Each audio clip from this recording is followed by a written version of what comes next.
La semana anterior había recibido una comunicación del sindicato o unión de choferes en donde me manifestaban que en realidad ellos tienen mucho conflicto por su labor, que en realidad se sentían un tanto algo ofendidos de que se les tachara como choferes o buceros, y que lo que con ellos pasaba de a veces invadir vías o por el solo hecho de sacar la mano ya se meten en la vía en donde va la señora con su carrito, sus compras y sus hijos, implicaba que era consecuencia de la presión de trabajo.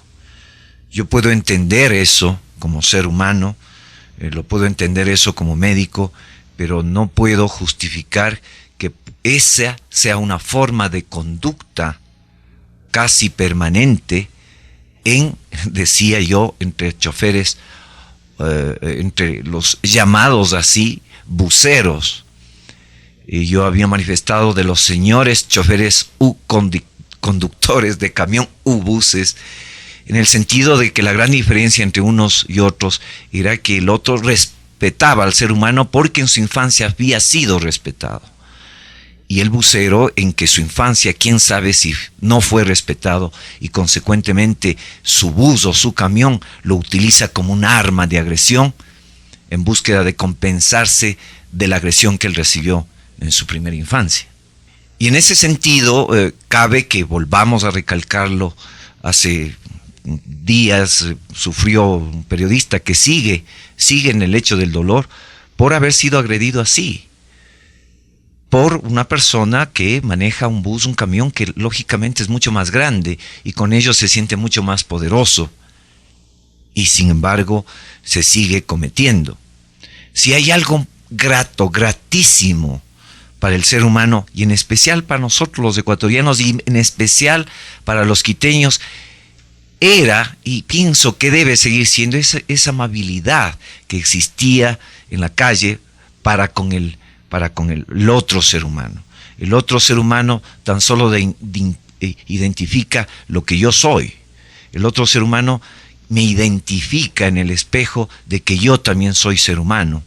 Y en ese sentido cabe y vale decirlo, habría cosa más satisfactoria cuando uno en la calle encuentra a alguien que le da paso en una esquina, en una transversal, y le permite entrar o le permite pasar la boca calle.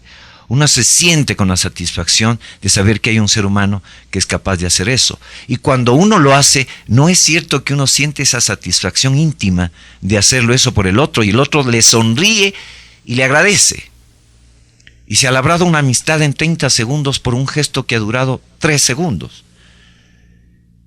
Y yo creo que si podemos hacer eso, mucho de ese día lo hemos ganado. El estrés de ese día con el que íbamos a perder el día lo hemos ganado con un gesto de buena disposición humana para con nosotros. Dicho esto, comienzo a hablar, y esto para los señores choferes con todo el respeto del caso, de hablar de las patologías a que ellos están abocados, a los que ellos están sensibles, de adolecer justamente por no autoestima, por una tensión constante en donde se han entregado al trabajo.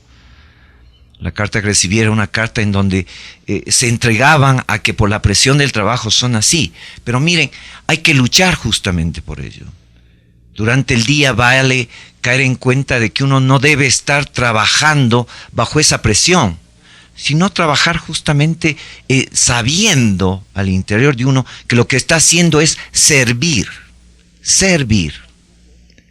La persona cuando se levanta en el día a sentir que va obligadamente a trabajar, nunca va a trabajar bien, 1, y 2, va a estar cansado, agresivo, tirante, sin una disposición de ejercer generosidad con el otro. Entonces empecemos por ahí. Cuando una persona va y va a trabajar, indudablemente con la responsabilidad de tener dentro del vehículo mucha gente y de manejar en un caos de tránsito como es el nuestro, justamente porque todos manejan a la defensiva. No manejan pensando que el otro está respetando, no, siempre se maneja pensando que el otro va a incumplir. Y eso le hace que uno incumpla. Entonces, ¿qué es lo que sucede con una persona, con el señor conductor del bus o del camión? Digamos más del bus a nivel urbano. En la carretera la situación casi que cambia de alguna manera. Que al momento de estar en el volante y parar y detenerse donde muchas veces no debe, porque hay una persona igualmente que no tiene una disciplina adecuada que le hace parar al bus en donde le da la gana. Y lógicamente el conductor del bus para también ahí. Y se ha vuelto eso una costumbre de algo que es una verdadera indisciplina. El momento en que los conductores de bus comenzaran a guardar ellos la responsabilidad y la disciplina de parar en la parada de bus, las personas, los ciudadanos que usan, los usuarios del bus, sabrían que no le van a parar donde le da la gana, que iría a la parada y la situación entraría en una mejor armonía de tensión, que es a donde voy, que pasa con los señores de bus. ¿Cuáles son las dolencias que sufre un conductor? 1, jaquecas, dolores de cuello, hipertensión arterial, dolores de la espalda o de uno de los dos lados de la espalda a nivel de las escápulas, de las paletas, como se dice en forma sencilla. Ya vamos a ver por qué. Gastritis, colon irritable, varices en las piernas, ¿no? Problemas de calentura en los riñones, ya vamos a ver qué significa eso. Es decir, hay una serie de patologías que el conductor las sufre. Empecemos diciendo, ¿por qué jaquecas? En el momento, digamos jaquecas, dolores del cuello y dolores de lo que yo llamo del triángulo de la angustia, que es ese dolor clavado, penetrante, ardoroso, que se da a nivel escapular. Sucede en mucha gente, pero hoy centremos en los señores conductores de los buses y camiones. Cuando hay jaquecas, cuando hay dolores de cabeza, ese dolor de cabeza bombante, que siente que la cabeza está pesada, en que donde le mueve la cabeza siente que le vibra, que hay un ladrillo que se mueve adentro. Y hay ardor de los ojos, y hay molestias de garganta, y hay dolor del cuello. Estamos hablando de un estado de cólera reprimida, de cólera que está ahí latente, por la tensión con la que conduce, por la indisciplina en donde paran, en donde tienen que parar o en donde tienen que recoger, etcétera, etcétera, porque pelean con el otro busero que quiere ganarle y ustedes se lo saben de sobra. Ese estado tensional que hace que la persona, en este caso el señor conductor, recoja los hombros y casi que lo pegue más a la cabeza, casi que desaparece el cuello, es lo que hace que las arterias se cierren por ese estado de tensión. Entonces produce una vasoconstricción que no permite que haya un flujo circulatorio hacia la cabeza, hacia el cuello, que permita una oxigenación adecuada.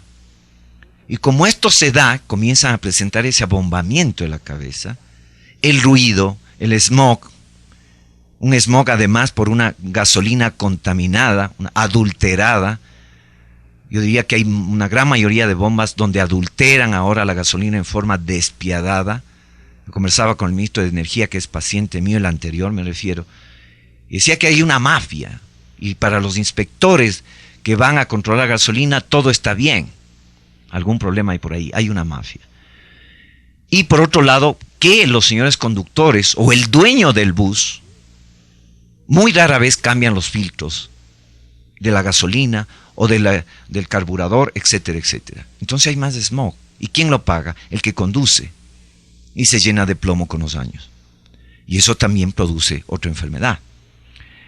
Pero repito, cuando comienza a haber este estado de vasoconstricción, no hay un flujo circulatorio adecuado, no hay una oxigenación adecuada, comienzan a tener más tensión por ello, a tener más estrés, a dormir muy mal, a tener pesadillas, a tener una pésima memoria, a arderles los ojos y a estar en un estado de preagresividad. Si alguien le dice algo, ¿no?, salta, y aflora esa agresividad. Y aflora esa conducta a veces despiadada que le hace que vaya contra el otro. Y el otro que tiene un carro pequeñito, pues sale siempre va a salir mal parado. Lo otro, cuando hablamos de hipertensión arterial, estamos hablando de una hipertensión arterial esencial. ¿Por qué? Porque el señor conductor, al no dormir bien, se levanta cansado, desayuna muy mal, muy rara vez desayuna fruta, la mayoría de las veces toma café y pan y lo hace tragando, no es que se sienta a hacerlo bien, ¿no? Traga por el apuro, por la tensión, por el agotamiento con el que se levantó, por no haber podido reposar bien, ¿sí? Porque en la noche, y ya lo analizaremos después, vienen calambres también. El caso es que esta persona, al estar así, al no desayunar bien, al estar todo el día cargando eso, con esa tensión, comienza a sufrir de hipertensión arterial, que muchas veces no cae en cuenta, porque como se ha acostumbrado al dolor de cabeza por la tensión, no se da cuenta que también ese dolor de cabeza comienza a variar un poco y comienza ya a dolerles las sienes un poco más, y a nivel de detrás del cuello también, que es una manifestación de hipertensión arterial. Cuando comienzan a sentir que hay presión o dolor detrás de los ojos, es que estamos hablando de hipertensión arterial. Y hablamos, además de predisposición a la hipertensión arterial, de personas que, como pasan sentadas todo el día, no hay ejercicio, son sedentarias, comen siempre mal porque comen grasas, fritos, condimentos, el mote, la fritada, el hornado, la cerveza, muchas veces fuman, quizás no lo hacen los buses, pero fuman, y todo esto se va conglomerando, se va sumando a que lleve a una hipertensión arterial.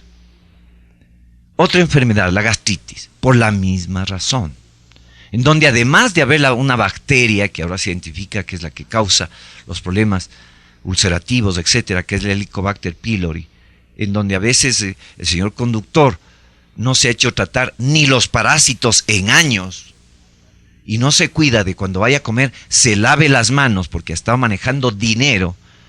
Yo he hecho cultivos de billetes nuestros a nivel de laboratorio y créanme que salen fantasmas, salen todos los animalejos que se pueden imaginar. Y es porque nadie aquí, no hay la conducta de al llegar a la casa y antes de ir al baño lavarse las manos. Hay algunos que van a la casa, no se lavan las manos, hacen sus necesidades en el servicio higiénico y luego se lavan las manos. Cuando en realidad, y esto de paso, deberíamos antes de tomar a nuestros genitales, hablo de los hombros, sabernos respetar primero lavándonos las manos y luego también. Pero muy rara vez lo hacen y claro, van y comen mote, ¿no?, con cosas finas y se meten con las manos que están sucias cualquier cantidad de parásitos. Pero aparte de eso también hay una bacteria que es el Helicobacter pylori que también produce la gastritis. Pero aparte de eso también está ese estado de tensión, ese estado bilioso de cólera reprimida, de cólera latente, que le lleva a que uno esté ahí, con la bilis,